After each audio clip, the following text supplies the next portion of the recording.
கிறிஸ்துவுக்குள் பிரியமான சகோதர சகோதரிகள் யாவருக்கும் கர்த்தராகிய இயேசு கிறிஸ்துவின் நாமத்தினாலே வாழ்த்துதல் கூறி வரவேற்கிறேன். இன்றைக்கு நாம் எடுத்துக்கொண்ட தலைப்பு என்னவென்றால் காணிக்கைகள். இங்கிலீஷ்ல ஆஃபரிங் அப்படின்னு சொல்லுவாங்க. சபையிலும் அன்றாட வாழ்க்கையிலும் நாம் கர்த்தருக்கு எப்படி காணிக்கை செலுத்துவது? நமக்கு காணிக்கை அப்படின்னாலே நம்ம மைண்ட்ல வர ஒரு விஷயம் என்ன அப்படின்னு பாத்தீங்கன்னா, ஒவ்வொரு வாரமும் ஞாயிற்றுக்கிழமை நம்ம காணிக்கை போடும். அதாவது கர்த்தருடைய பந்திக்கு அடுத்தது நம்ம போடுற விஷயம் என்ன அப்படின்னு பாத்தீங்கன்னா, ஒரு கட்டளையான ஒரு விஷயம் என்ன அப்படின்னு பாத்தீங்கன்னா, காணிக்கை கொடுப்பது. அது மட்டும்தான் காணிக்கையா அப்படிங்கிற ஒரு கேள்வி நமக்குள்ள இருக்கும். அது மட்டும்தான் காணிக்கையா? அதை தவிர்த்து நம்ம வேற என்ன மாதிரியான காணிக்கை நம்ம கர்த்தருக்கு கொடுக்கிறது அப்படிங்கிற ஒரு விஷயத்த நாம இன்னைக்கு தியானிக்க இருக்கோம். முதலாவது ஒரு வசனம் வாசிக்கலாம். 2 கொரிந்தியர் 9ஆம் அதிகாரம் 7வது வசனம். 2 கொரிந்தியர் 9ஆம் அதிகாரம் வசனம் 7ல வாசிக்கும் பொழுது, அவனவன் விசனமாயும் அல்ல கட்டாயமாயும் அல்ல, தன் மனதில் நியமித்தபடியே கொடுக்க கடான். உற்சாகமாய் கொடுக்கிறவனிடத்தில் தேவன் பிரியமா இருக்கிறார். அதாவது நம்ம என்ன நினைச்சிட்டு இருக்கோம் அப்படின்னா, நாம இந்த சபையில நம்ம ஞாயிற்றுக்கிழமை நம்ம கர்த்தருக்கு காணிக்கை கொடுக்கிறோம், அது மட்டும்தான் காணிக்கை அப்படின்ட்டு இல்லை. நம்மளால முயன்ற உதவியை மத்தவங்களுக்கு கொடுக்கணும், மத்தவங்களுக்கு செய்யணும். உதவி கேட்க வரும் பொழுது நம்ம கையில கர்த்தர் நம்மளை ஆசீர்வதிச்சிருப்பார். ஏதாச்சும் ஒரு தொகையை கொடுத்து ஆசீர்வதிச்சிருப்பார். அந்த நேரத்துல யாராச்சும் நம்மள இடத்துல உதவிக்கு கேட்டாங்கன்னா கண்டிப்பா நம்ம அவர்களுக்கு கொடுத்து உதவ வேண்டியது அவசியமாக இருக்கு. ஆனா சபையில நமக்கு கொடுக்கிற காணிக்கை பாத்தீங்கன்னா, அவனவன் விசனமாயும் அல்ல கட்டாயமாயும் அல்ல. ஒரு சில பேர் பாத்தீங்கன்னா கர்த்தருக்கு காணிக்கை கொடுக்கறதுக்கு கூட பாத்தீங்கன்னா சம்டைம்ஸ், ஐயோ இவ்வளவு நம்ம எடுத்து போடுறோமே, நம்ம சம்பாதிக்கிற பணத்தை ஏற்கனவே கவர்மெண்ட்ல நிறைய டாக்ஸ் பிடிக்கிறாங்க, எக்கச்சக்க செலவுகள் இருக்கு, அந்த செலவையும் தாண்டி நம்ம எதுக்கு நம்ம கர்த்தருக்கு காணிக்கை கொடுக்கணுங்கிற எந்த ஒரு விசனமான ஒரு மனசு வைக்காம, ரொம்ப ஐயோ இது போட்டே ஆகணுமே அப்படிங்கிற எந்த ஒரு கட்டாயமும் இல்லை நமக்கு. பாருங்க, அந்த கட்டாயமும் அல்ல, தன் மனதில் நினைத்தபடியே. அதாவது பழைய ஏற்பாட்டின் காலத்துல பாத்தீங்கன்னா காணிக்கை ஒரு கட்டளையாவே இருக்கு. என்ன எதற்கா கர்த்தர் காணிக்கையை ஒரு கட்டளையா கொடுத்திருக்கிறாரு அப்படின்னு பாத்தீங்கன்னா, இஸ்ரவேல் மக்கள்ல, அதாவது யாக்கோபுக்கு 12 பிள்ளைகள். அந்த 12 பிள்ளைகள்ல பாத்தீங்கன்னா லேவின்னு ஒருத்தர் இருப்பாரு. அவருடைய கோத்திரத்துல பாத்தீங்கன்னா யாருமே வேலைக்கு போக கூடாது. அந்த லேவி கோத்திரத்துல இருக்கிற எந்த ஒரு மனுஷனும் வேலைக்கு போகக்கூடாது. அப்ப அவங்களுக்கு எப்படிங்க காசு வரும்? வேலைக்கு போகாம எப்படி உங்களுக்கு காசு வரும்? எப்படி அவங்க சுதந்திரிப்பாங்க? கர்த்தர் கிளியரா சொல்லிட்டாரு, நீங்க வேலைக்கு போக கூடாது, உங்களுக்கு சுதந்திரம் நான் தான் அப்படின்றாரு. அப்ப அவங்களுக்கு எப்படி காசு வரும்? எப்படி அவங்க குடும்பத்துல இருக்கிறவங்களுக்கு அவங்க போஷிப்பாங்க? அவங்க என்ன பண்ணணும் பாத்தீங்கன்னா, அவங்களுடைய வேலையை என்ன தெரியுமா? 24 மணி நேரம் கர்த்தருக்கு ஊழியம் செய்யணும். எப்படி? 24 மணி நேரம் கர்த்தருக்கு ஊழியம் செஞ்சுக்கிட்டே இருக்கணும். அதுதான் அவங்களுடைய வேலை. ஊழியம் செஞ்சா எப்படி காசு வரும்? நிறைய பேர் அதனாலயே பாத்தீங்கன்னா இந்த காலகட்டத்துல ஊழியக்காரர் ஆவறதுக்கே பயப்படுறாங்க. ஊழியம் பண்ணா இப்போ நம்ம பண்ற செலவுக்கு, இப்போ நம்ம ஒவ்வொரு நாளும் நம்ம இது பண்ற செலவுக்குலாம் பாத்தீங்கன்னா எப்படிங்க காசு வரும்? அதை வச்சு எப்படி நான் பிள்ளைங்களை நல்ல ஸ்கூல்ல படிக்க வைக்கிறது, நல்ல ஒரு வீட்டுல எப்படி வாடகைக்கு இருக்கிறது? நிறைய பேர் யோசிப்பாங்க. அதுக்கு பதிலா நான் வேற ஏதாச்சும் ஒரு பொழப்ப பார்த்துட்டு போயிடுவேன். ஊழியம் பண்றதுக்குலாம் எனக்கு நான் ஒரு குடும்பஸ்தனா இருக்கேன், எனக்கு ஊழியம்லாம் செட் ஆகாது. அப்போ அந்த பழைய ஏற்பாட்டின் காலத்துல இஸ்ரவேல் மக்களுக்கு அடிச்சு சொல்றாரு, லேவி கோத்திரத்துல யாருமே வேலைக்கு போக கூடாது, நீங்க ஊழியம் தான் செய்யணும். அப்படி ஒரு லேவி கோத்திரத்துக்கு கட்டளையை கொடுத்தவரு மத்த எல்லா கோத்திரத்துக்கும் என்ன கட்டளை கொடுத்தாரு தெரியுமா? நீங்க சம்பாதிக்கிற சம்பளத்துல முதல் பங்கு கர்த்தருக்கு காணிக்க கொடுங்க. பாருங்க எப்படி செக் வைக்கிறாரு பாருங்க. லேவி கோத்திரத்தை வேலை செய்யக்கூடாது, மத்த எல்லா கோத்திரம், அதாவது 11 கோத்திரம், அவங்க எல்லாருமே என்ன தர்மம் பண்ணணும்? லேவி கோத்திரத்தை போஷிக்கணும், கர்த்தருக்கு காணிக்க கொடுக்கணும். அது அவங்களுக்கு மிகப்பெரிய ஒரு கட்டளை. அவங்க சம்பாதிக்கிற பணம் எல்லாமே வந்து அவங்க காணிக்கை கொடுக்கறதெல்லாம் யாருக்கு போகும்? ஊழியம் பண்றாங்கல்ல அவர்களுக்கு போகும். அவங்க அதை வச்சு நல்லா சந்தோஷமா அவங்க குடும்பத்தையும் போஷிப்பாங்க, அவங்கள சாப்பிட்டுப்பாங்க. இதுதான் வந்து பழைய ஏற்பாட்டின் காலத்துல காணிக்கையானது இருந்திருக்கு. குற்ற நிவாரண பலி, பாவ நிவாரண பலி, இந்த மாதிரி நிறைய பலிகளை கொண்டு வந்து செலுத்துவாங்க. சோ அதெல்லாம் வந்து பாத்தீங்கன்னா இந்த லேவி கோத்திரத்துல கர்த்தருக்கு ஊழியம் பண்றாங்கல்ல ஆசாரியர்கள், பிரதான ஆசாரியர்கள், அவங்க அவங்க குடும்பத்திற்கு அது போகும். ஆனா அவங்க வந்து எந்த ஒரு சொத்தும் சேர்த்து வைக்க கூடாது, அவங்களுக்கு எந்த ஒரு சுதந்திரமும் இருக்கக்கூடாது. ஏன்னா கர்த்தர் தான் அவங்களுக்கு சுதந்திரம். ஆனா புதிய ஏற்பாட்டின் காலத்துல அது இந்த மாதிரியான கட்டளை எதுவுமே கிடையாது. அதுக்கு பதிலா என்ன சொல்லியிருக்காரு? தன் மனதில் நியமித்தபடியே கொடுக்க கடவன். இங்க இவ்வளவுதான் கொடுக்கணும், உங்க சம்பளத்துல இருந்து இவ்வளவு கொடுக்கணும் அப்படின்னு கிடையாது. இப்ப நம்ம கவர்மெண்ட் தான் வந்து பாத்தீங்கன்னா இவ்வளவு சம்பளம் வாங்குறவங்க எத்தனை பர்சன்டேஜ் டாக்ஸ் கொடுக்கணும் அப்படின்ட்டு. ஆனா கர்த்தர் வந்து நம்ம இடத்துல அப்படிப்பட்ட ஒரு டாக்ஸும் கேட்கல. உங்களுடைய மனதில் நியமித்தபடியே கொடுங்கள், உற்சாகமாய் கொடுக்கிறவனிடத்தில் தேவன் பிரியமா இருக்கிறார். நம்ம யார் இடத்துல வாங்குறோம்? அவர் இடத்துல வாங்குறோம். நமக்கு கிடைக்கிற எல்லா காரியங்களும் நம்ம அவருடைய கிருபையினால வருது. நாம நினைச்சிட்டு இருப்போம், நான் நல்லா படிச்சேன், வேலைக்கு போறேன், சம்பாதிக்கிறேன், நான் எதுக்கு கொடுக்கணும்? நல்லா படிக்கிறதுக்கு அந்த ஞானத்தை கொடுத்தவரும் அவர் தான். நமக்கு நல்லா வேலைக்கு போறோமோ அதுக்கு அந்த பலனை கொடுத்தவரும் அவர் தான்.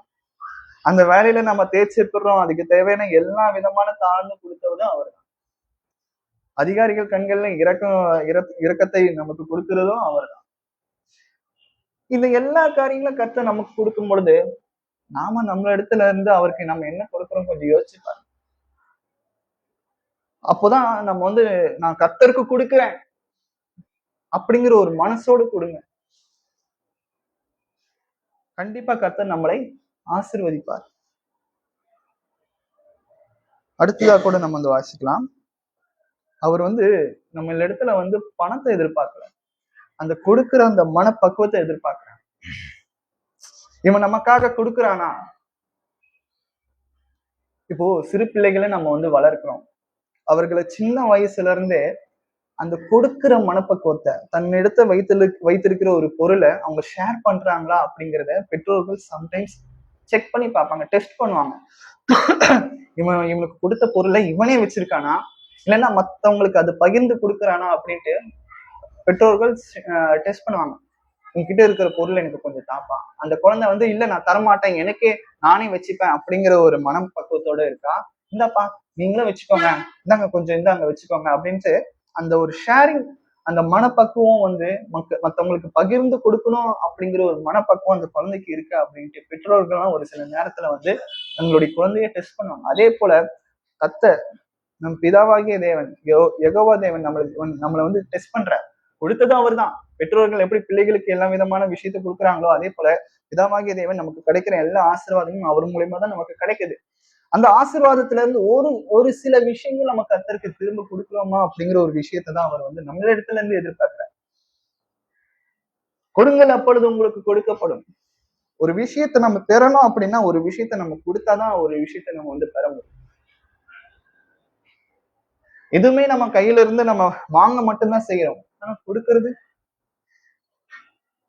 கல்யாணம் வருது, நீங்க ஒருத்தவங்களுக்கு கல்யாணம் வைக்கிறாங்க, மத்தவங்க கிட்ட இருந்து எல்லா மொய்ப்பணத்தையும் கலெக்ட் பண்ணிக்கிறாங்க. மத்தவங்களுக்கு கல்யாணம் வைக்கும் போது ஏதாச்சும் ஃபங்க்ஷன் வைக்கும் போது அவங்க திருப்பி பண்ணனா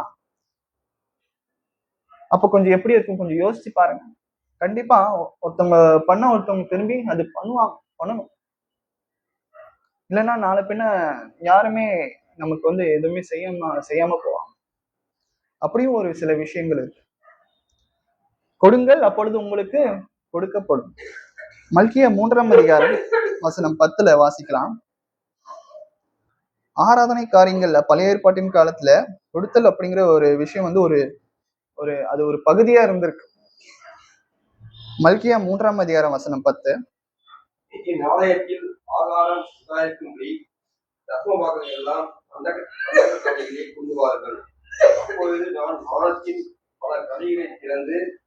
இடம் கொள்ளாமல் போக மட்டும் உங்கள் மேல் ஆசீர்வாதத்தை என்று அதனால் என்னை சோதித்து பாருங்கள் என்று தேவையை கற்று சொல்கிறார். இப்போ இதுல வந்து இந்த வீடியோ பாத்தீங்க அப்படின்னா மல்கியா 3ஆம் அதிகாரம் வசனம் 10ல வசனங்கள் கொஞ்சம் மாறி இருக்கும். நீங்க வந்து பாத்தீங்கன்னா உங்களுடைய பைபிள்ல நீங்க வந்து கொஞ்சம் நீங்க வந்து ரெஃபர் பண்ணிக்கோங்க. அடுத்தது சொல்ல போற வசனத்திலே கூட கொஞ்சம் கொஞ்சம் மாதிரி தான் மாத்தி இருக்கும். ஸோ அதனால உங்களுடைய பைபிள் நீங்க வந்து கொஞ்சம் ரெஃபர் பண்ணிக்கோங்க.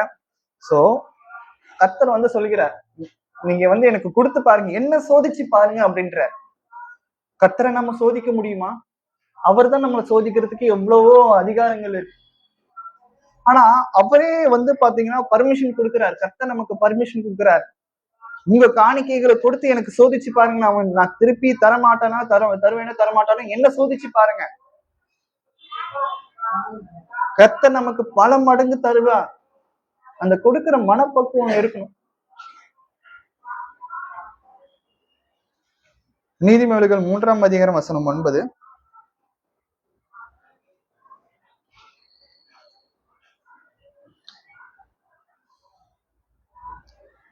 நீதிமொழிகள் 3ஆம் அதிகாரம் வசனம் 9.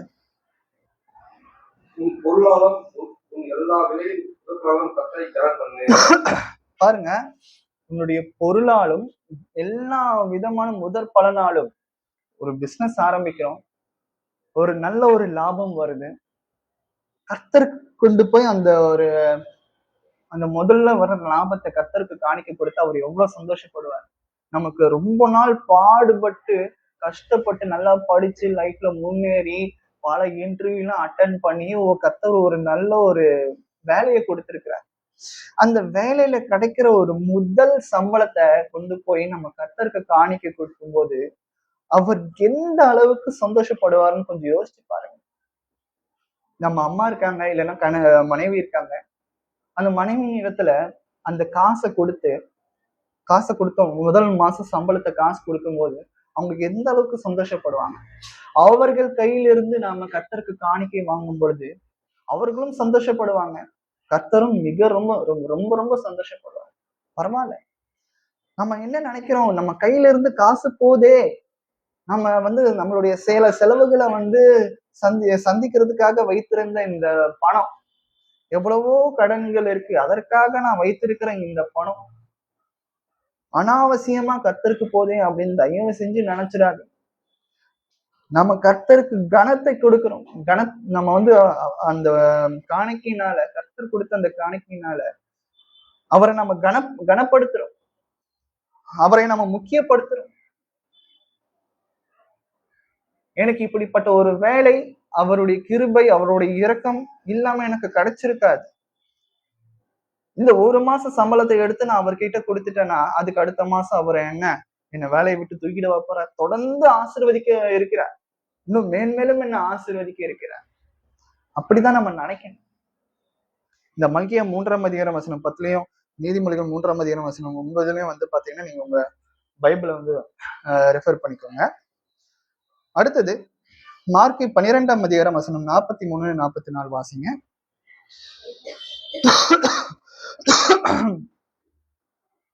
இங்க ஒரு ஏழை விதவை வந்து நம்ம எல்லாருக்குமே ஒரு எடுத்துக்காட்டா இருக்காங்க. மார்க்கு காணிக்கை பெட்டிக்கு எதிராக உட்கார்ந்து ஜனங்கள் காணிக்கை பெட்டியில் பணம் போடுவதை பார்த்துக் கொண்டிருந்தார். ஐக்கியவான்கள் அநேகர் அதிகமாய் போட்டார்கள். ஏழையான ஒரு விதவையும் வந்து தன் சொத்துக்கு சரியான 2 காசை போட்டார். அப்பொழுது அவர் தம்முடைய சீடரை அழைத்து, காணிக்கை பெட்டியில் பணம் போட்ட மற்ற எல்லாரையும் பார்க்கிலும் இந்த ஏழை விதவை அதிகமாய் போட்டார் என்று மெய்யாகவே உங்களுக்கு சொல்லுகிறேன். அவர்கள் எல்லாரும் தங்கள் பறிப்போட்டிலிருந்து போட்டார்கள். இவரோ தன் வறுமையில் தன் ஜீவனத்துக்கு உண்டானதெல்லாம் போட்டு விட்டார் என்றார். பாருங்க, அவர் கிளியரா சொல்லிடுறார், காணிக்கை போட்ட பெட்டியில் பணம் போட்ட மற்ற எல்லாரையும் பார்க்கிலும் இந்த ஏழை விதவை அதிகமாய் காணிக்கை போட்டார். எப்படிங்கிறது, அவங்க போட்டதே 2 காசு, மத்தவங்க எல்லாருமே நல்லா அவங்கள விட பல மடங்கு 100 மடங்கு போட்டிருக்காங்க காணிக்கை. அப்ப எப்படிங்கிறத ஏழை விதவை வந்து பாத்தீங்கன்னா பல மடங்கு ஆசீர்வதிக்கப்பட்டிருக்காங்க அப்படின்னு சொல்றீங்க. அப்படின்னு அவங்க வந்து தன்னுடைய ஜீவியத்திலிருந்து போட்டிருக்காங்க. அவங்க கிட்ட இருந்த 2 காசு தான், அந்த 2 காசை எடுத்து போட்டதுக்கு பிறகு அடுத்த வேளை சாப்பாட்டுக்கு மற்ற எல்லா ஒரு விஷயத்துக்கும் அவங்க கிட்ட காசு கிடையாது. ஆனா நம்ம இடத்துல கொஞ்சம் யோசிச்சு பாருங்க, நம்ம எவ்வளவோ நிறைய பேர் பேங்க்ல சேர்த்து வச்சிருப்போம், நகைகள்லாம் இருக்கும். அதெல்லாம் அப்படியே கொண்டு வந்து காணிக்கை போட முடியுமா நம்மளால? முடியாது. நமக்கு மனசு வராது. நம்ம எவ்வளவோ கஷ்டப்பட்டு சம்பாதிச்சிருப்போம். அதற்காக எவ்வளவோ பாடுகள் பட்டிருப்போம். அது எப்படிங்க பிரதர் ஈஸியா கொண்டு வந்து காணிக்கை போட்டிருக்கு? ஏழை விதவை போட்டாங்களே, அவங்களுக்கு அடுத்த வேலை நம்ம என்ன நினைச்சிட்டு இருப்போம் அப்படின்னா, காசு இருந்தா நம்மளை பாதுகாத்துக்கலாம் அப்படின்னு நினைச்சிட்டு, நகை இருந்தா அது நம்மளை பாதுகாக்கும் அப்படின்னு நம்ம நினைச்சிட்டு, நம்ம யார் இடத்துலயும் கையேந்த விடாதபடி அந்த நம்ம கிட்ட இருக்கிற அந்த காசு, பணம், நகை அது நம்மளை வந்து பாதுகாக்கும் அப்படின்னு நம்ம நினைச்சிட்டு, நம்ம நினைக்கிற எல்லா காரியங்களும் பொய் தான். நம்மளை பாதுகாக்கிறது யாரு? நம்மளை ஒவ்வொரு நாளும் வழிநடத்துவது யார்? நம்ம வைத்திருக்கிற அந்த பணமா, நம்ம வைத்திருக்கிற நகையா? எதுவுமே கிடையாது. கர்த்தர் தான் நம்மளை வந்து ஒவ்வொரு நாளும் பாதுகாக்கிறார், ஒவ்வொரு நாளும் வழி நடத்துகிறார். அந்த ஏழை விதவை கரெக்டா புரிஞ்சிருக்காங்க. அதனாலதான் அவங்க கிட்ட ஜீவித்துக்கு இருந்த அந்த 2 காசையும் வந்து பாத்தீங்கன்னா போட்டிருக்காங்க. அப்படி போடுறதுனால கர்த்தர் அவங்களை சும்மா விட்டுருவாரா? அப்படி மரணத்தில் தள்ளி விட்டுருவாரா? இல்ல, தொடர்ந்து ஆசீர்வதிக்கிறார்.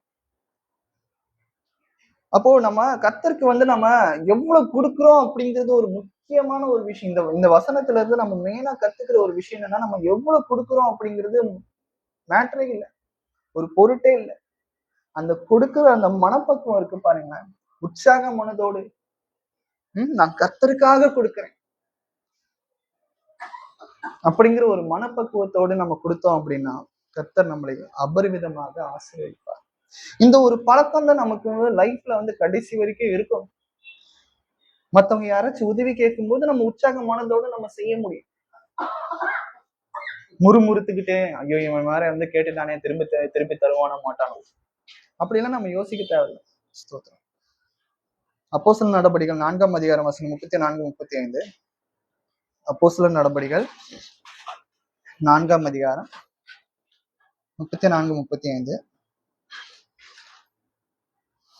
நிலங்களையும் வீடுகளையும் தலைவர்கள் அவைகளை விட்டு விற்கப்பட்டவர்களின் கிரயத்தை கொண்டு வந்து அப்போஸ்தலருடைய பாதத்திலே வைத்தார்கள். அவர்களுக்கு தேவனாதற்கு தக்கதாய் பகிர்ந்து கொடுக்கப்பட்டது. அவர்களில் ஒருவருக்கும் ஒன்றும் குறைவாய் இருந்ததில்லை. பாருங்க, அவர்களில் ஒருவனுக்கும் ஒன்றும் குறைவாய் இருக்கவில்லை. நிலங்களையும் வீடுகளையும் உடையவர்கள் அவைகளை விற்று அவனவனுக்கு தேவையானதுக்கு தக்கதாய் பகிர்ந்து கொடுக்கப்பட்டது. அதாவது இயேசு கிறிஸ்து மரிச்சிட்டாரு. மரித்ததுக்கு பிறகு சபையானது ஃபார்ம் ஆகுது. இயேசு கிறிஸ்து மரித்ததுக்கு பிறகு கிறிஸ்துவின் சபை அந்த இடத்துல ஃபார்ம் ஆகுது. அவங்களுக்கு என்ன பண்றாங்க? அப்போஸ்தலர்கள் பேதுருலாம் வந்து என்ன பண்றாங்கன்னா, நிறைய ஆத்துமாக்களை வந்து கிறிஸ்துக்குள்ள சேர்த்து ஞானஸ்நானம் கொடுத்து சபையில சேர்க்கிறாங்க. அப்போ சேர்த்ததுக்கு பிறகு என்ன நடக்குது அப்படின்னு பாத்தீங்கன்னா, முதல் காரியம் எல்லாரும் அவங்க வந்து மனம் திரும்புறாங்க. மனம் திரும்பி என்ன திரும்ப பண்றாங்க? அவங்க கிட்ட இருக்கிற எல்லா சொத்து பத்தையும் வித்து சீஷர்களுடைய காலடியில கொண்டு வந்து கொட்டுறாங்க. சீஷர்கள் என்ன பண்றாங்க? அதை அவங்க அப்படியே எடுத்துக்கிட்டு ஓடிட்டாங்க? இல்ல, எல்லாருக்கும் பகிர்ந்து கொடுக்குறாங்க. யாருக்குமே எந்த ஒரு குறைவும் இருக்கக்கூடாது. அவர்களில் ஒருவனும் ஒன்றும் குறைவா இருக்கவில்லை. அவனவனுக்கு தேவையானது தக்கதா பகிர்ந்து கொடுக்கப்பட்டது. ஷேரிங். அப்போ அந்த சபையில என்ன நடந்திருக்கு பாத்தீங்கன்னா, ஒரு ஒற்றுமை அந்த இடத்துல வந்திருக்கு. எல்லாருக்குமே எல்லாமே கிடைக்கணும். நான் பெரியவன் நீ பெரியவன் அப்படிங்கிறது இல்லாம, இந்த காலத்துலதான் வந்து பாத்தீங்கன்னா நான் பெரியவன் நீ பெரியவன் அப்படிங்கிற மாதிரி சபையிலேயே நிறைய பேருக்கு நம்ம வெளியிருந்துதான் வந்து உதாரணத்தை கொடுக்கணும்ட்டாங்க. சபையிலேயே நிறைய பேர் நான் உயர்ந்தவன் நீ தாழ்ந்தவன் அப்படின்ட்டு அப்படியெல்லாம் நம்ம இருக்கக்கூடாது. ஆனா அந்த காலத்திலேயே அப்போஸ்தலர்களே நம்ம வந்து பார்த்தோம் அப்படின்னா எல்லாருக்குமே ஈக்குவலா ஷேர் பண்றாங்க அவங்க வைத்திருக்கிற ஒரு விஷயத்த. யாருக்குமே எந்த ஒரு குறைவும் இல்லை அந்த சபையில.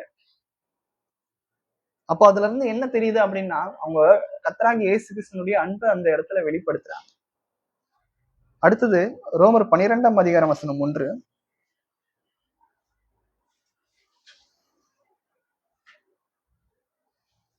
அப்படி இருக்க சகோதரர்களே, நீங்கள் உங்கள் சரீரங்களில் பரிசுத்தமும் தேவனுக்கு பிரியமுள்ள ஜீவபலியாக ஒப்புக் கொடுக்க வேண்டும் என்று தேவனுடைய இயக்கங்களை முன்னிட்டு வேண்டிக் கொள்கிறேன். இனியே நீங்கள் செய்யத்தக்க ஆராதனை. அதாவது நாம என்ன நினைச்சிட்டு இருப்போம் அப்படின்னா, காணிக்கை ஆஃபரிங்ஸ் அப்படின்னா நாம வந்து சர்ச்சில் அந்த கர்த்தருடைய பந்திக்கு அடுத்ததா வருகிற ஒரு விஷயம் மாத்திரம்தான் அப்படின்னு நினைச்சிட்டு இருப்போம். அப்படி கிடையவே கிடையாது. அது மாத்திரம்தான் காணிக்கைன்ட்டு நம்ம வந்து நினைச்சுக்கிட்டு இருக்கோம் இவ்வளவு நாள். அது மாத்திரம்தான் காணிக்கை, கிடையவே கிடையாது.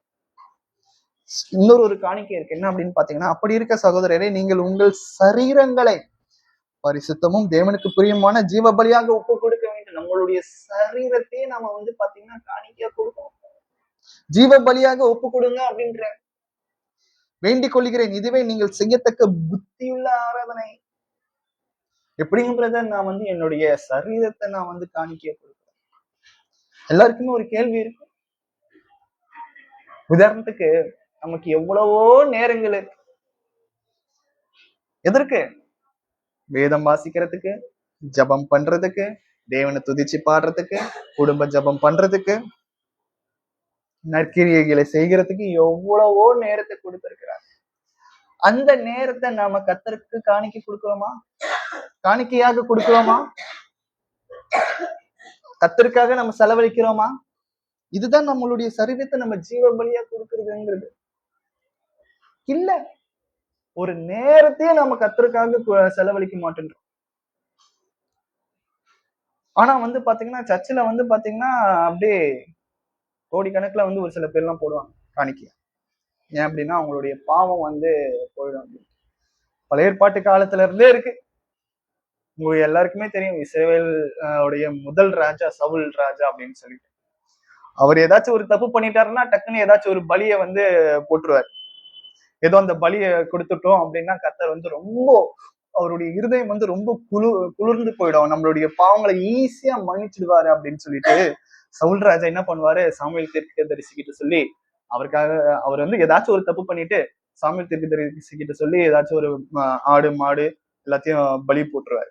பலி கொடுக்கறது ஈஸி, காணிக்கை போடுறது ஈஸி. ஆனா நம்மளுடைய பாவங்களை மன்னிக்க முடிஞ்சிருமா? அதனால கிளியரா சொல்லிட்டாரு, பலியை பார்க்கிலும் கீழ்ப்படிதல், ஆட்டுக்கடாக்களின் நிலத்தை பார்க்கிலும் செவி கொடுத்தல் உத்தமம். கர்த்தருக்கு கீழ்ப்படுகிறது, அதுதான் நம்ம கர்த்தருக்கு கொடுக்கிற மிக பெரிய காணிக்கை. அதுவும் ஒரு ஜீவ பலிதான். அதான் சொல்றாரு பாருங்க, பிரியமான ஜீவ பலியாக ஒப்பு கொடுக்கிறேன். நம்மளுடைய நேரத்தை கர்த்தருக்கு காணிக்கையா கொடுக்க, நம்மளுடைய இருதயத்தை பரிசுத்தமா வைத்திருக்கு, கீழ்ப்படிதல், ஒபீடியன்ஸ். கர்த்தர் நமக்கு நிறைய டேலண்ட் கொடுக்கிறார், ஞானத்தை, அறிவியை, புத்தியை கொடுக்கிறார். அந்த புத்தியை வச்சு நம்ம ஆவிக்குரிய ரீதியில நம்ம என்ன முயற்சி எடுத்திருக்கிறோம்? உலக ரீதியா நிறைய முயற்சி எடுப்போம், பணம் சம்பாதிக்கிறதுக்கு, மத்தவங்களை ஏமாத்துறதுக்கு நிறைய விஷயங்கள். ஊழியத்திற்காக நம்ம என்ன பண்ணியிருக்கோம்? கர்த்தருக்காக நம்ம என்ன செலவழிச்சிருக்கோம்? அந்த நம்மளுடைய கர்த்தர் நமக்கு கொடுத்த அந்த ஞானத்தை வச்சு, நமக்கு கொடுத்த அந்த திறமையை வச்சு என்ன பண்ணிருக்கோம்? அததான் இங்க சொல்றாரு, நீங்கள் உங்கள் சரீரங்களை பரிசுத்தமும் தேவனுக்கு பிரியமுமான ஜீவ பலியாக ஒப்பு கொடுக்க வேண்டும் என்று. நம்மளுடைய சரீரத்தையே நமக்கு நம்ம வந்து அவருக்கு காணிக்கையா கொடுக்கணும். இதற்கு நம்ம சரீரத்தை காணிக்கையா கொடுக்கணும். நம்மள விலை கொடுத்து வாங்கி இருக்கிறார் யாரு? கர்த்தராகி இயேசு கிறிஸ்து அவருடைய ரத்தத்தை சிந்தி, அவருடைய சும்மாலாம் கிடையாது, அவர் தன்னுடைய சரீரத்தை ரத்தத்தை சிந்தி நம்மளை வந்து கிரியத்துக்கு வாங்கி இருக்கிறார். நாம அவருடையவர்கள். எபிரேயர் 13ஆம் அதிகாரம் வசனம் 16. எபிரேயர் 13ஆம் அதிகாரம் வசனம் 16.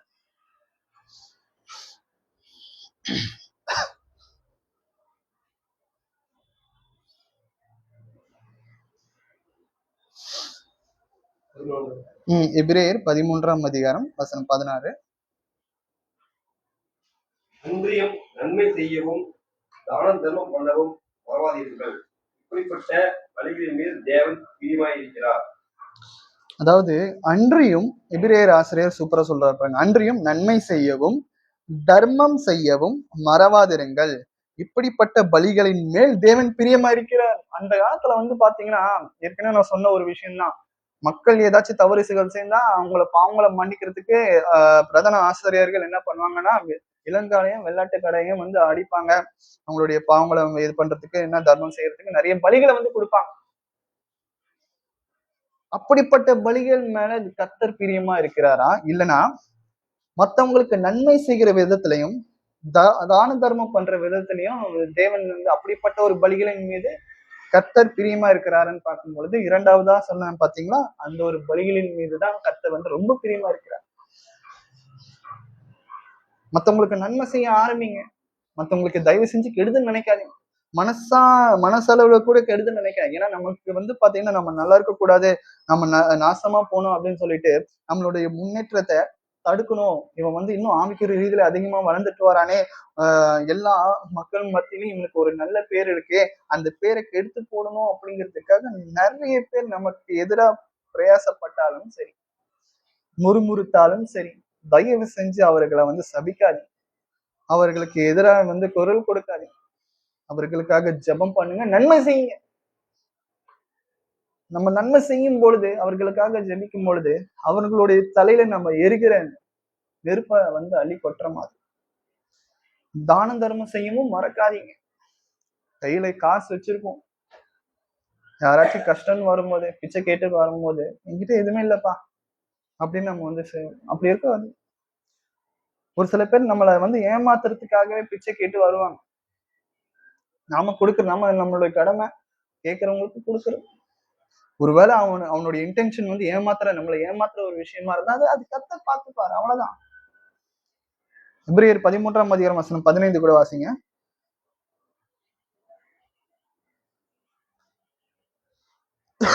ஆகையால் அவருடைய நாமத்தை குறித்தும் முதலின் கையாகிய ஸ்தோத்திர பலியை அவர் மூலமா எப்பொழுதும் தேவனுக்கு செலுத்துகிறோம். அதாவது ஸ்தோத்திர பலிகள் கஷ்டத்துல இருக்கும் பொழுது கூட அந்த கஷ்டத்தை கர்த்தர் எனக்கு கொடுத்திருக்கிறார். கர்த்தருக்கு ஸ்தோத்திரம். யாராச்சும் கஷ்டம் வரும்போது கர்த்தருக்கு நன்றி செலுத்துவாங்களா? நமக்கு ஏன் கஷ்டம் வருது? நமக்கு எதனால கஷ்டம் வருது? நமக்கு கஷ்டங்கள், பாடுகள், அவமானங்கள் வரும்பொழுதுதான் நமக்கு கண்டிப்பா ஞானம் வரும். நிறைய நாம எந்த இடத்துல விழுந்தோம் அப்படிங்கறத நம்ம உணர முடியும். கஷ்டங்கள் இல்லாம நம்ம நிறைய நிறைய விஷயங்களை கத்துக்க முடியாது. என் வாழ்க்கையில நான் நிறைய விஷயங்களை வந்து அடிபட்டுதான் நான் கத்துறேன். அடிப்படலைன்னா என்னால நிறைய விஷயங்களை கத்துக்க முடியாது. அதற்கே நம்ம கர்த்தருக்கு நன்றி செலுத்தணும். ஸ்தோத்திர பலிகளை இடணும். அதான் சொல்றாரு பாருங்க. ஆகையால் அவருடைய நாமத்தை துதிக்கும் உதடுகளாகிய ஸ்தோத்திர பலியை அவர் மூலமாய் எப்போதும் தேவனுக்கு செலுத்த கடவுள். எல்லா விஷயத்திலையும் நம்ம ஸ்தோத்திரம் செலுத்தணும். நன்மையானாலும் தீமையானாலும் நமக்கு கர்த்தருக்கு நம்ம நன்றி செலுத்தணும். உதாரணத்துக்கு யோபுவே எடுத்துக்கலாமே. யோபு ரொம்ப செழிப்பாக இருந்த ஒரு நபர். ஒரு காலகட்டத்துல வந்து பாத்தீங்கன்னா அவனை சுத்தி இருந்த வேலையை கர்த்தர் எடுத்து போடுகிறார். சாத்தான் உள்ள புகுந்து அவனை தரமட்டமாக்குறான் யோபுவ. அவனுடைய பிள்ளைகள் இருக்காங்க, சொத்து பத்தி எல்லாம் போயிடுது. மிச்சம் தலை முதல் பாதம் வர வந்து பாத்தீங்கன்னா ஃபுல்லா நோய் நொடி. அவருடைய மனைவி வந்து பாத்தீங்கன்னா தேவனை தூசிச்சு தேவனை விடு அப்படின்றாங்க. அதுக்கு அவர் என்ன தெரியுமா சொல்றாரு? கர்த்தர் இடத்துல நம்ம இவ்வளவு நாள் நன்மையை பெற்றிருக்கோம். நல்லா 3 வேளை நல்லா மூக்கு பிடிக்க சாப்பிட்டு இருக்கோம். நம்மளுடைய பிள்ளைகள்லாம் எல்லாம் ரொம்ப சந்தோஷமா இருந்தாங்க. நமக்கு இது வரைக்கும் எந்த ஒரு குறைவும் வைக்கல கர்த்தர். கர்த்தர் இடத்துல நன்மையை பெற்ற நாம தீமையும் பெறக்கூடாது. ஏன் நம்ம தீமையை பெறக்கூடாது? பெறணும். அதுல இருந்து அவன் பாத்தீங்கன்னா அவன் வாயினால கூட கர்த்தரை வந்து தூஷிக்கல. அப்போ நாம என்ன பண்ணிருப்போம்? அந்த சிச்சுவேஷன்ல இருந்திருக்கும் போது என்னன்னு நான் டெய்லியும் உங்களை ஆராதிக்கிறேன், டெய்லியும் வந்து ஜெபம் பண்றேன், எனக்கு போய் இப்படிப்பட்ட ஒரு தண்டனையை கொடுத்திருக்கீங்களே, பேசாம என்னுடைய உயிரை எடுத்துட்டாங்க அப்படின்னு நம்ம கேட்டிருப்போமா இல்லையா? கர்த்தரை தூஷிச்சிருப்போமா இல்லையா? ஆனா யோபு வந்து பாத்தீங்கன்னா வாழ்ந்து கெட்ட குடும்பம் தான் யோபு. அப்படி இருந்தும் அவன் வந்து பாத்தீங்கன்னா கர்த்தரை வாயினால கூட தூஷிக்கல. அவனுடைய பின்னிலைமையை காட்டிலும் அவனுடைய முன்னிலைமையை காட்டிலும் அவனுடைய பின்னிலைமைய பிரகாசமா டபுள் மடங்கு ஆசீர்வதிக்கிறார் கர்த்தர். அடுத்ததாக கூட நம்ம வந்து வாசிக்கலாம்.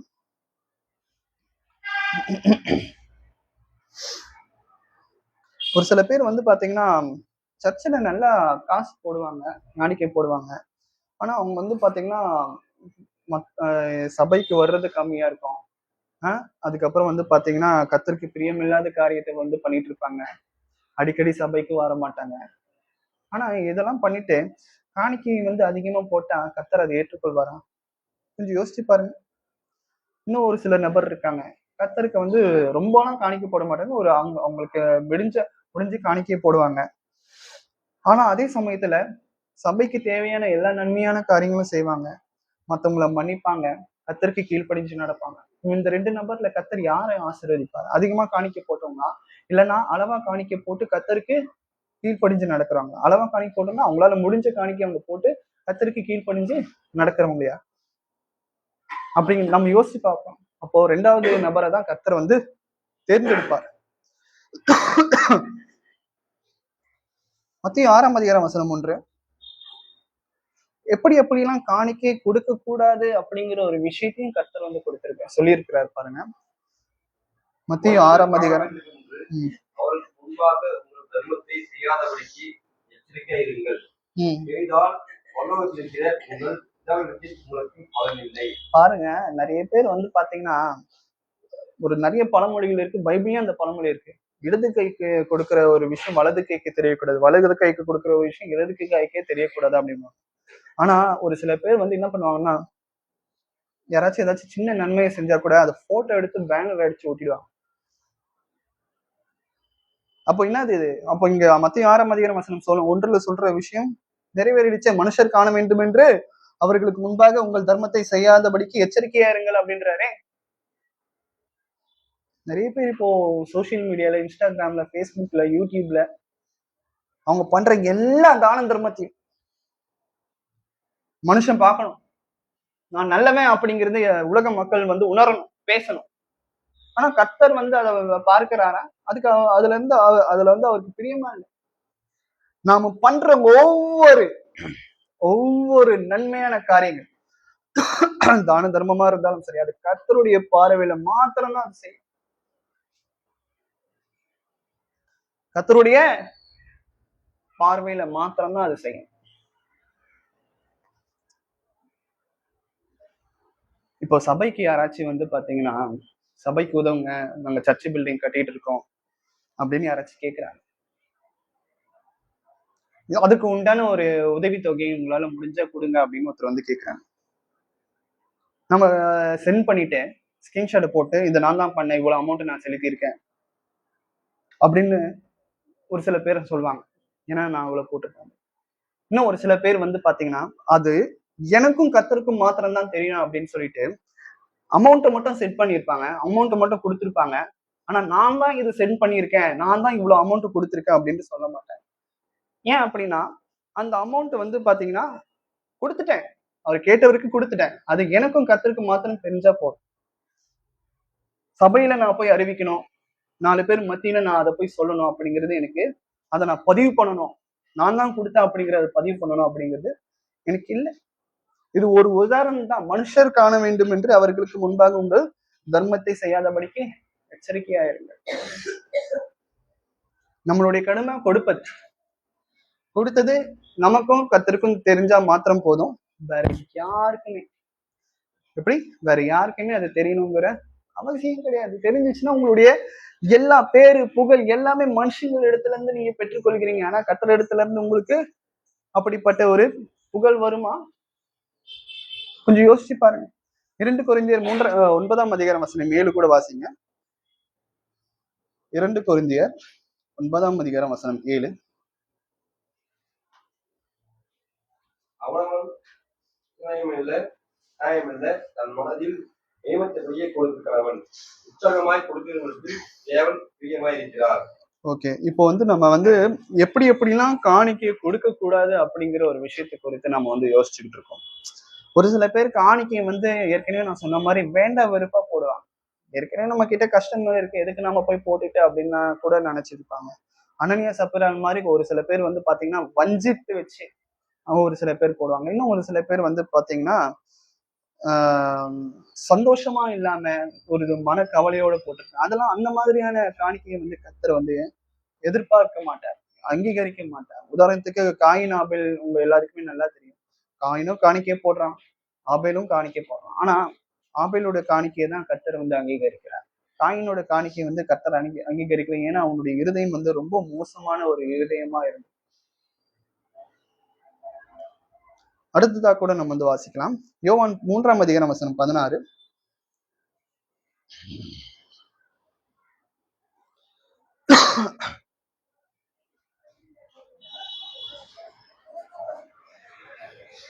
யோவான் 3ஆம் அதிகாரம் வசனம் 16.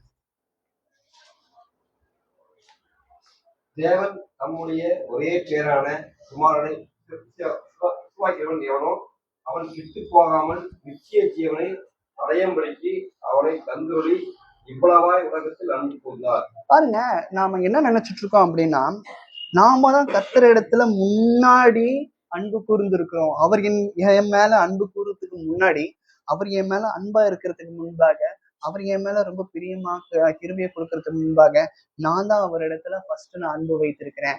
நான் தான் அவருக்கு எல்லா விதமான காணிக்கையும் முதலா வந்து கொடுக்கிறேன் அப்படின்னு நாம நினைச்சிட்டு இருக்கோம். ஆனா கர்த்தர் வந்து நமக்கு எல்லாருக்குமே முன்னாடியே ஒரு விஷயத்த பண்ணிட்டாரு.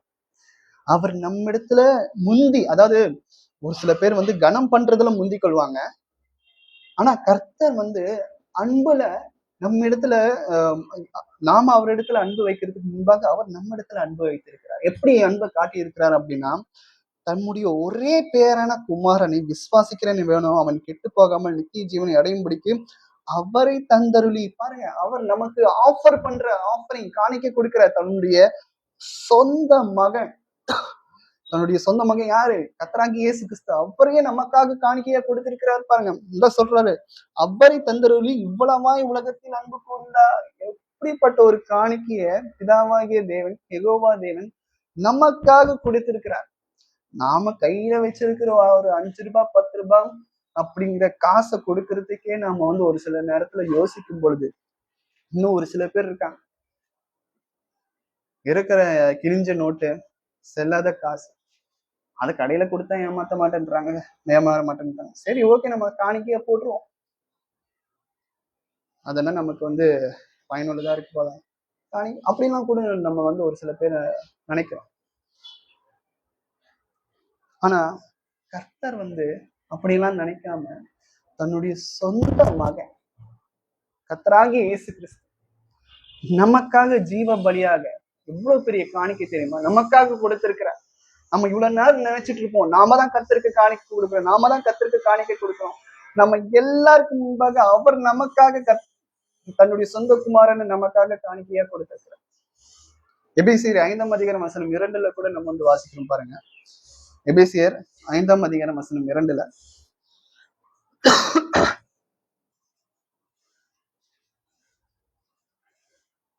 கிறிஸ்து நமக்காக தம்மை தேவனுக்கு சுகந்த வாசனையான காணிக்கையாகவும் பலியாகவும் ஒப்பு கொடுத்து நம்மில் அன்பு கூர்ந்தது போல நீங்களும் அன்பிலே கலந்து கொள்ளுங்கள். பாருங்க, கிறிஸ்து நமக்காக தம்மை தேவனுக்கு சுகந்த வாசனையாக காணிக்கையாகவும், பாருங்க, நமக்காக கர்த்தராகிய இயேசு கிறிஸ்து நமக்காக ஜீவ பலியானார். பாருங்க, அதுதான் இருக்கிறதுல மிகப்பெரிய காணிக்கை.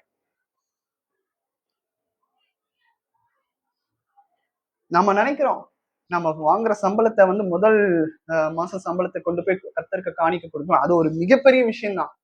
ஆனா நிறைய பேர் அதுதான் நம்ம வந்து இருக்கிறதுலே நாம பண்ண ஒரு மிகப்பெரிய கர்த்தருக்கு காணிக்கை அப்படின்ற ஒரு தியாகம், ஒரு சாக்ரிஃபைஸ், ஒரு ஆஃபரிங் நம்ம வந்து நினைச்சிட்டு இருக்கோம். ஆனா கர்த்தராகிய இயேசு கிறிஸ்து நமக்காக, நம்மளுடைய பாவங்களை மன்னிக்கிறதுக்காக சுகந்த வாசனையான காணிக்கையாகவும் பலியாகவும் ஒப்பு கொடுத்து நம்மில் அன்பு கூர்ந்தது போல தன்னுடைய ஜீவனே நமக்காக ஆஃபரிங்கா பண்ணியிருக்கிறார், காணிக்கையா கொடுத்திருக்கிறார். இருக்கிறதுலே அதுதான் வந்து பாத்தீங்கன்னா கிரேட்டஸ்ட் ஆஃபரிங். சங்கீதம் 24ஆம் அதிகாரம் வசனம் 1. நாம ஏன் கொடுக்கணும்? நாம ஏன் கர்த்தருக்கு காணிக்கை கொடுக்கணும்? நம்மளுடைய சரீரத்தை ஏன் ஜீவ பலியாக நம்ம கொடுக்கணும்?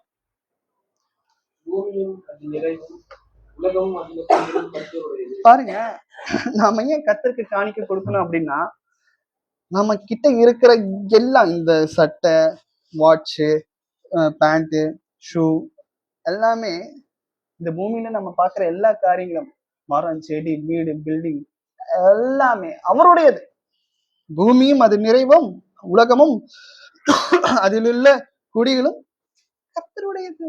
நம்ம நினைச்சிட்டு இருப்போம் இந்த இந்த பில்டிங் என் பேர்ல இருந்துச்சுன்னா அது என்னுடையது, அதை கேட்கறதுக்கு யாருமே இல்லை அப்படின்னு நினைச்சிட்டு இருப்போம். மனுஷங்க கேட்க முடியாது. ஆனா இது எல்லாமே நமக்கு சொந்தமானதே கிடையாது. நம்ம சரீரமே நமக்கு சொந்தம் இல்லை. நம்ம நினைச்சிட்டு இருப்போம் நம்ம அப்பா அம்மாக்கு தான் நம்மளுடைய சரீரம் சொந்தம். உலக ரீதியா ஓகே, ஆனா ஆவிக்குரிய ரீதியில எல்லா விஷயத்திலயும் வந்து பாத்தீங்கன்னா நாம யாருக்கு சொந்தம் அப்படின்னு பாத்தீங்கன்னா பிதாவாகிய தேவனுக்கு சொந்தம், யெகோவா தேவனுக்கு சொந்தம், கர்த்தராகிய இயேசு கிறிஸ்துக்கு சொந்தம். பூமியின் அதை நிறைவும் உலகமும் அதில் உள்ள குடிகளும் கர்த்தருடையது. அவருடையதை நம்ம அவருக்கு திருப்பி கொடுக்கிறோம், அவ்வளவுதான்.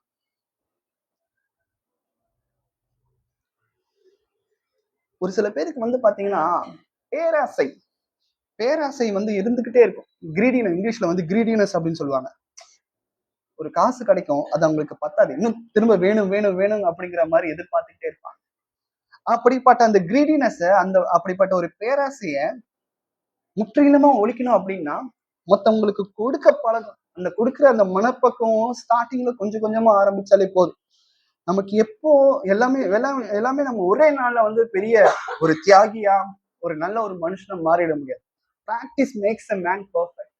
கொஞ்சம் கொஞ்சமா ஆரம்பிங்க, மத்தவங்களுக்கு கொடுக்க பழகுங்க. நன்மையான காரியத்தை செய்ய பழகும் பொழுது நமக்குள்ள இருக்கிற அந்த பேராசை, வாங்குறதை விட கொடுங்க அப்படின்ற கொடுக்க பழகுங்க. மத்திய 6:20.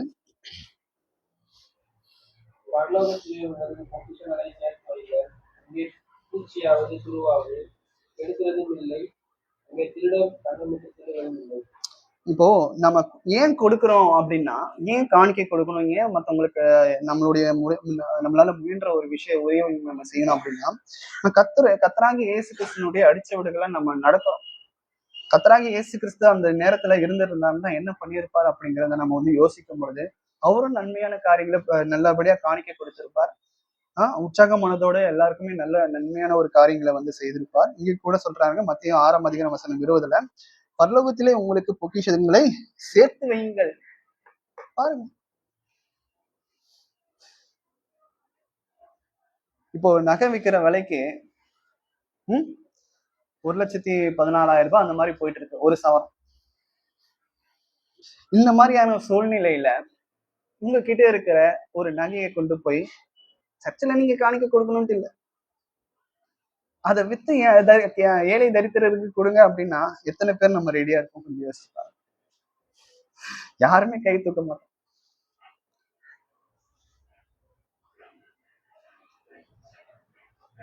பரலோகத்திலே உங்களுக்கு பொக்கிஷங்களை சேர்த்து வைங்க. இப்ப நான் சொன்ன ஒரு காரியம் வந்து பாத்தீங்கன்னா, இந்த பூமியில நம்ம பண்றது ரொம்ப கஷ்டமா இருக்கு. என்னங்க பிரதர், அந்த காலத்துல வந்து பாத்தீங்கன்னா எங்க வீட்டுல இவ்வளவு நகையை போட்டாங்க, ஆனா இப்போ அதோடைய மதிப்பே வந்து வேற மாதிரி இருக்கு. இதை கொண்டு போயிட்டு நம்ம வந்து ஏழை தரித்திரருக்கு கொடுங்க அப்படின்னா எப்படிங்க பிரதர்? அப்போ எப்படி நம்ம பரலோக ராஜ்யத்துல நம்ம வந்து பொக்கிஷத்தை இதே கேள்வியை தான் ஒரு ஐஸ்வர்யவான் வந்து இயேசு கிறிஸ்து கிட்ட கேட்கிறான். ரட்சிக்கப்படுவதற்கு நான் என்னங்க பிரதர் பண்ணணும், என்ன இயேசுவை நான் பண்ணணும்? நீ எல்லாமே கரெக்டா தான் பண்ணிட்டு இருக்க, ஆனா உன்கிட்ட இருக்கிற சொத்து பத்தையெல்லாம் வித்து ஏழை தரித்திரருக்கு கொடுத்து என்னை பின்பற்றி வா அப்படின்ற. அவனும் வந்து முடியாது, நான் வந்து அவ்வளவு, ஏன்னா நான் அவ்வளவு சம்பாதிச்சிருக்கேன், என்கிட்ட அவ்வளவு சொத்து பத்து இருக்கு, அதான் இல்லாம என்னால இருக்க முடியாது. இயேசு கிறிஸ்து கிளியரா சொல்லிட்டார். ஊசி காது இருக்குல்ல, அதுக்குள்ள ஒட்டகம் நுழைஞ்சா கூட நுழைஞ்சிடும். ஐஸ்வர்யவான் பரலோக ராஜ்யத்துக்கு வர்றது அவ்வளவு ஈஸியான விஷயம் கிடையாது. ஐஸ்வர்யவான் நல்லா யோசிப்பாங்க, ஐஸ்வர்யவான் வரவே முடியாதுங்கிற சொல்லல, ஐஸ்வர்யவான் வருது ரொம்ப கஷ்டம். ஏழைகளை காட்டிலும் ஐஸ்வர்யவான்கள் பரலோக ராஜ்யத்துக்கு வருவது ரொம்ப ரொம்ப கஷ்டம் அப்படின்ற. அதனால ஐஸ்வர்யவான் வரவே முடியாது அப்படிங்கிறது கிடையாது. அப்ப பரலோக ராஜ்யத்துல நம்ம வந்து நம்மளுடைய பொக்கிஷத்தை சேர்த்து வைக்கணும் அப்படின்னா நம்ம கிட்ட இருக்கிற எல்லா பொருளையும் நம்ம வந்து மத்தவங்களுக்கு தானம் பண்றது, நன்மையான காரியங்களை செய்கிறது, இதன் மூலியமா தான் நம்ம பரலோக ராஜ்யத்தை ஒரு சேவிங்ஸ் அக்கௌண்ட் ஓபன் பண்ணி நம்ம அவங்க வந்து சேர்த்து வைக்க முடியும். இதற்காக நீங்க வந்து சபையில தான் நீங்க வந்து காணிக்கை கொடுக்கணும் அப்படிங்கிறது கிடையாது. ஏழைகளுக்கு தான தர்மம் பண்ணலாம். எவ்வளவோ வந்து பாத்தீங்கன்னா திக்கற்ற பிள்ளைகள், பிள்ளைகளால கைவிடப்பட்ட பெரியவர்கள் நிறைய பேர் இருக்காங்க. அவர்களுக்காக நம்ம வந்து உதவி செய்யணும். கடைசி ஒரு வாசனம் வாசி முடிக்கிறேன். கொலோசியர் 3ஆம் அதிகாரம் வசனம் 17.